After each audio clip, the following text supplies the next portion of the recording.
Muy bien, ahora vamos a ver por segmentos la función que desempeña cada componente en el tubo digestivo. En la cavidad oral tenemos la dentadura, que va a servir para formar el bolo alimenticio, ¿no?, que es lo inicial a la hora de la digestión de alimentos. Recuerden que hay dos tipos de dentadura en el ser humano, la dentición temporal y la definitiva, ¿no? La temporal es en total 20 dientes y la definitiva es 32, ¿no? ¿Cuál es la fórmula? En la temporal es 4, ¿no es cierto? 2, 4, de una arcada, ¿no? Arcada superior. Y lo mismo en la arcada inferior. O sea, 4, 2, 4, en total 10 en la arcada superior, y en la arcada inferior otros 10, total 20 dientes. ¿Pero de qué tipo? 4 incisivos, 2 caninos y 4 molares en la dentición temporal. En la definitiva aumentamos un tipo de diente: incisivo, canino, premolares y molares. Entonces la fórmula es: en el adulto, 4 incisivos, 2 caninos, 4 premolares y 6 molares, ¿no? Entonces ahí tenemos 16 dientes en la arcada superior, lo mismo en la arcada inferior, y total hacen 32 dientes, ¿no? Muy bien, entonces incisivo, canino, molar, y en el definitivo aumentan los premolares, ¿no? Muy bien. El diente tiene 3 componentes. El componente más externo es el llamado esmalte, el componente medio es la llamada dentina, y el centro es la pulpa, ¿no? Esmalte es lo más externo, luego viene dentina y luego tenemos la pulpa. Los dientes se sostienen en los maxilares, ¿no? Maxilar superior y el inferior. Esta estructura ósea que va a sostener a los dientes se llama alvéolos. Alvéolos, la zona donde se va a insertar el diente al maxilar. Y acá hay un tipo de articulación que es la llamada gonfosis. Muy bien, gonfosis. ¿Qué tipo de articulación es esta? Igual que las suturas craneales, es decir, carecen de movilidad, ¿no es cierto? Los dientes no tienen movilidad, carecen de movilidad. Entonces a eso se llama sinartrosis, porque si se mueven un poco se llaman anfiartrosis, y si se mueven mucho se llaman diartrosis. Esa es la clasificación de las articulaciones, recuerden. Cuando una articulación no se mueve, como las suturas craneales, eso se llama sinartrosis. Sutura craneal, gonfosis. Cuando se mueve poco es anfiartrosis. Tipo la sínfisis púbica es una anfiartrosis. Y si se mueve mucho es una diartrosis, que es la mayoría, ¿no? El codo, ¿no es cierto? ¿Qué articulación tenemos en el codo? Tróclea o bisagra, ¿no es cierto?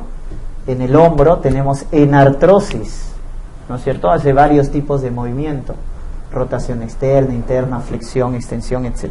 ¿No? Muy bien.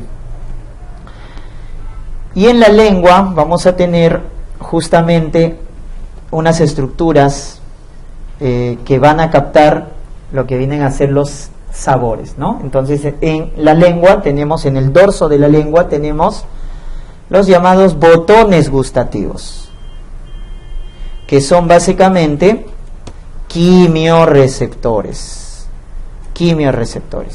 y de esa manera van a captar los sabores. Y dentro de ¿dónde se ubican los botones gustativos? En las llamadas papilas gustativas. Papilas gustativas. Entonces hay diferentes tipos de papilas gustativas. Las menos numerosas, pero como ustedes ven por acá, las más grandes, ¿no? Lo pueden ver acá. Son las menos numerosas, pero son las más voluminosas, las más grandes. Son las llamadas papilas caliciformes. Las papilas caliciformes son las más grandes. ¿Qué sabor captan? como están ubicadas en la parte posterior, acá miren, lo que está de rojo, como se ubican en la parte posterior, las papilas caliciformes son las que forman la B en la lengua, en la parte posterior, y se encargan de captar el sabor amargo. En la parte posterior de la lengua está el sabor amargo, ¿ya? En contacto con lo que viene a ser el reflejo vagal. Por eso cuando uno se estimula la parte posterior de la lengua, ¿qué quiere hacer? Quiere vomitar. ¿Por qué? Porque la parte posterior capta lo amargo. Y generalmente las toxinas, el veneno, ¿qué sabor tiene? Amargo. Entonces es un mecanismo de defensa eso, ¿ya? ¿Por qué el sabor amargo está en la parte posterior? Para estimular el reflejo vagal del vómito. ¿Estamos? Por eso está en la parte posterior, ¿ya? En cambio en la punta, ¿quién está? En la punta de la lengua, lo dulce. La punta de la lengua capta lo dulce, ¿no? Entonces, ¿y quiénes están ahí? Las papilas gustativas que captan el sabor dulce son las que tienen forma de hongo, fungiforme. Fungiforme. Captan lo dulce que está en la punta de la lengua, ¿no? Y lo que está en la parte lateral, ¿no es cierto?, es para salado y ácido, ¿no? La parte lateral, salado y ácido. Y en la parte lateral están otras papilas gustativas que son las llamadas foliáceas, papilas gustativas foliáceas, o algunos también lo llaman filiforme, ¿ya? Estas son las más variadas, por eso tienen varios nombres, porque son de diferente forma. La caliciforme tiene esa forma ovalada que han visto, que son grandes. Fungiforme o en forma de hongo. Pero las que tienen diferente forma son estas, foliáceas filiformes, ¿ya? Entonces, estas de acá captan el sabor, sabor ácido y salado. Además, las foliáceas captan temperatura. De ahí que algunos textos mencionen que las papilas gustativas que no tienen tanto rol gustativo, sino tienen función termorreceptor, vienen a ser las papilas foliáceas. ¿Estamos? Las papilas foliáceas. Entonces uno se quema la lengua o se coloca hielo en la lengua y uno va a sentir, ¿no es cierto?, la temperatura, frío, caliente, debido a las papilas foliáceas que captan temperatura y presión. Las foliáceas captan temperatura y presión, ¿no?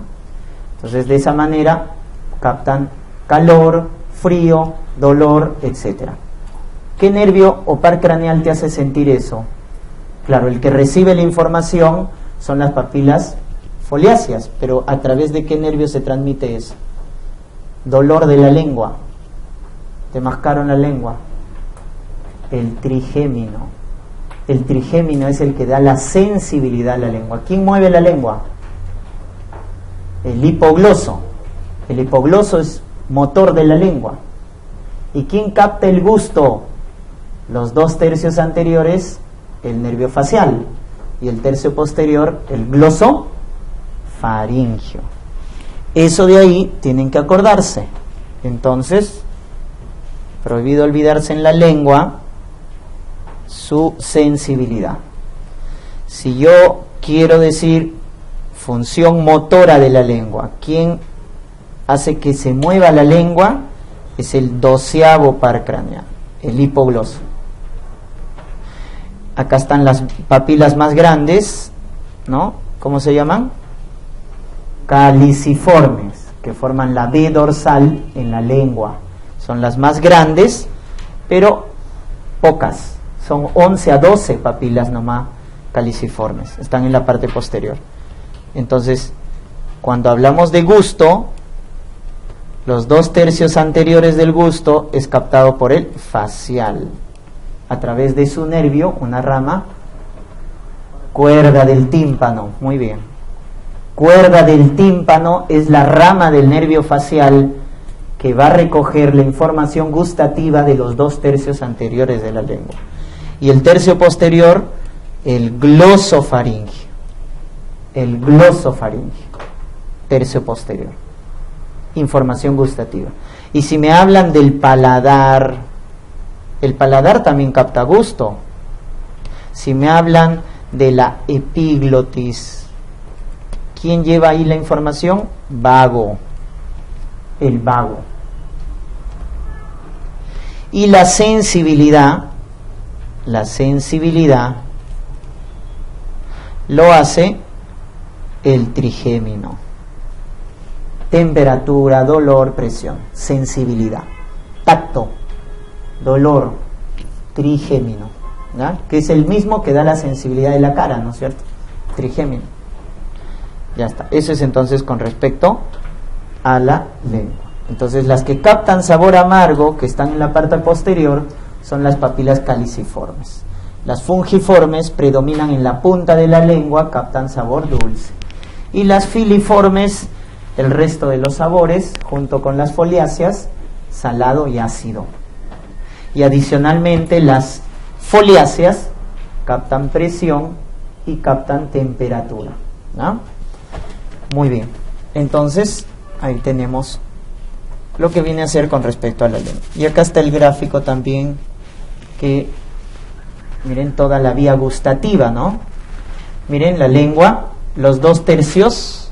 Miren cómo he recogido la información. ¿Por qué rama del facial? Cuerda del tímpano. La rama del facial, llamado cuerda del tímpano, recoge la información gustativa de los 2/3 anteriores. Lo lleva, ¿cómo se llama el ganglio del facial? Geniculado.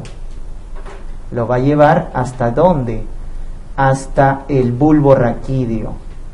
Porque en el bulbo raquídeo está el área gustatoria que se llama núcleo del tracto solitario, que es un núcleo sensitivo. Núcleo del tracto solitario, que es un núcleo sensitivo. En cambio, los 2/3, el tercio posterior de la lengua, la información gustativa es recogida por el glosofaringio, ahí está, y lo lleva también al tracto solitario. El paladar, la epiglotis, la faringe también pueden captar gusto, y eso es a través del vago, ¿no? Paladar, epiglotis, faringe, y que también va a llegar al núcleo del tracto solitario, que es un núcleo sensitivo. Por lo tanto, acuérdense en neurología que el núcleo del tracto solitario es el núcleo sensitivo del 7, del 9 y del 10. Es el núcleo sensitivo del 7, el 9, 10. ¿Quién? El núcleo del tracto solitario. ¿Y a dónde se lleva? ¿No es cierto? Miren la información. Se va a llevar al núcleo ventroposteromedial. ¿Cuál es el núcleo del tálamo que siempre te acordabas? Del dolor, del tacto. El ventroposterolateral. ¿Te acuerdas del núcleo del tálamo? De la sensibilidad táctil, ventroposterolateral. Pero cuando es gusto, es otro núcleo del tálamo. Recuerden que el tálamo es el relevo de la información cerebral, ¿no? Entonces, el núcleo que va a recibir la información gustativa en el tálamo es el núcleo ventroposteromedial. Y luego el tálamo ya va a llevar a la corteza cerebral gustatoria, que es el centro nervioso, a nivel del opérculo frontal o a la parte anterior de la ínsula, ¿no? A la parte anterior de la ínsula, que es el centro nervioso. Muy bien. Para la formación del bolo alimenticio tiene que haber una actividad, ¿no es cierto?, motora, que viene a ser la masticación. Entonces acá tienen que acordarse los músculos masticadores. Entonces, ¿quiénes son los masticadores? El que está en la fosa temporal, ¿no? Por encima de lo que viene a ser el arco cigomático, es el músculo temporal. Luego tenemos un potente masticador que es el macetero. Y más internamente tenemos los pterigoideos. Pterigoideo medial y pterigoideo lateral.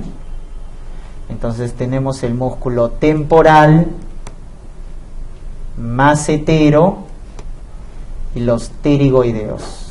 Pterigoideos. Medial y lateral. Normalmente la boca está cerrada o abierta cuando uno está en reposo. Está cerrada. Cuando uno está en reposo debería estar cerrada, ¿no es cierto? Porque hay más músculos que cierran la boca que abrir la boca. Entonces, ¿cuáles son los músculos que cierran la boca? El temporal. Miren, cuando ustedes cierran la boca van a ver que esta parte se pone dura, porque el temporal se contrae para cerrar la boca, para elevar la mandíbula. Macetero también cierra la boca, y el pterigoideo medial. Esos tres cierran la boca o elevan la mandíbula. En cambio, el que abre la boca es el pterigoideo lateral. El pterigoideo lateral se encarga de deprimir la mandíbula. Entonces, al deprimir la mandíbula, abre la boca. El pterigoideo lateral.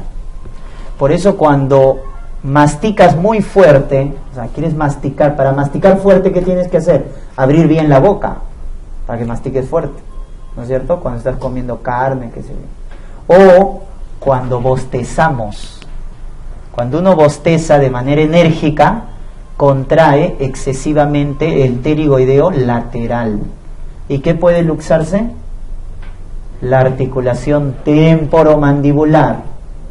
Contracción excesiva del pterigoideo lateral, que es el único que abre la boca, deprime la mandíbula, puede luxar la articulación temporomandibular. Entonces acuérdate que el temporal, el macetero y el pterigoideo medial cierran la boca o elevan la mandíbula, es lo mismo. En cambio el lateral abre la boca porque deprime a la mandíbula, ¿no? Cuando nos dormimos, a veces nos dormimos con la boca abierta, porque los músculos que cierran están relajados, y por la gravedad la boca se cae.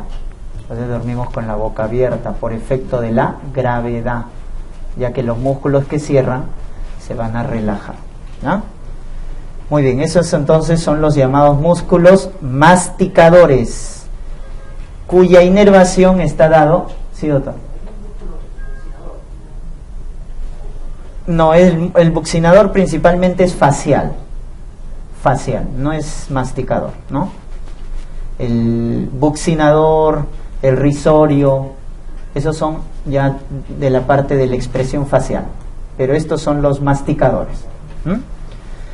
Tienen inervación los músculos masticadores, recuerden, por el trigémino. En cambio, los de la expresión facial, acuérdense, risorio, buccinador, etcétera, facial, ¿no? Esa es la diferencia. Inervación motora de los músculos de la expresión facial, el séptimo par craneal, el facial.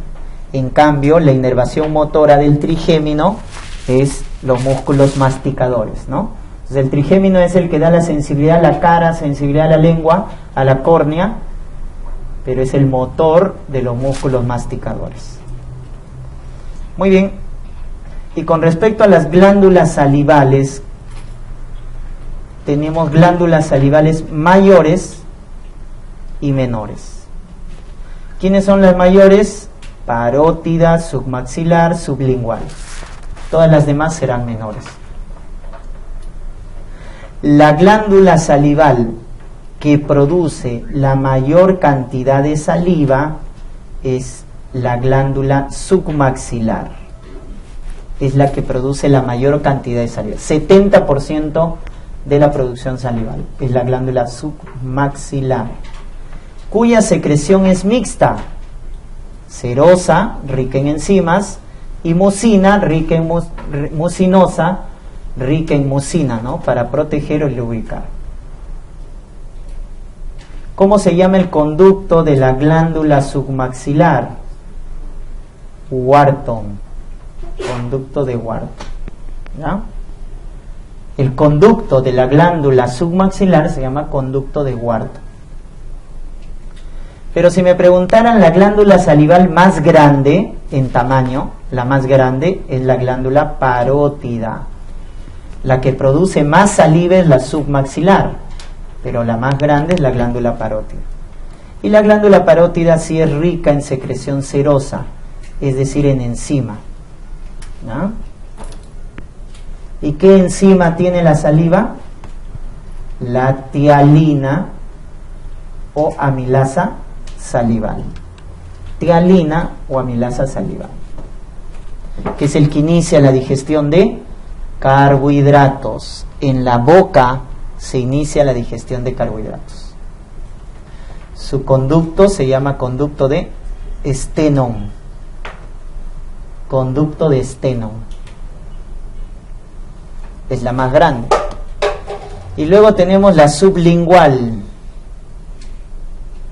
La sublingual tiene principalmente secreción mucosa, es decir, rico en mucina para protección y lubricación. Recuerden, la secreción mucosa es para protección y lubricación, ¿no?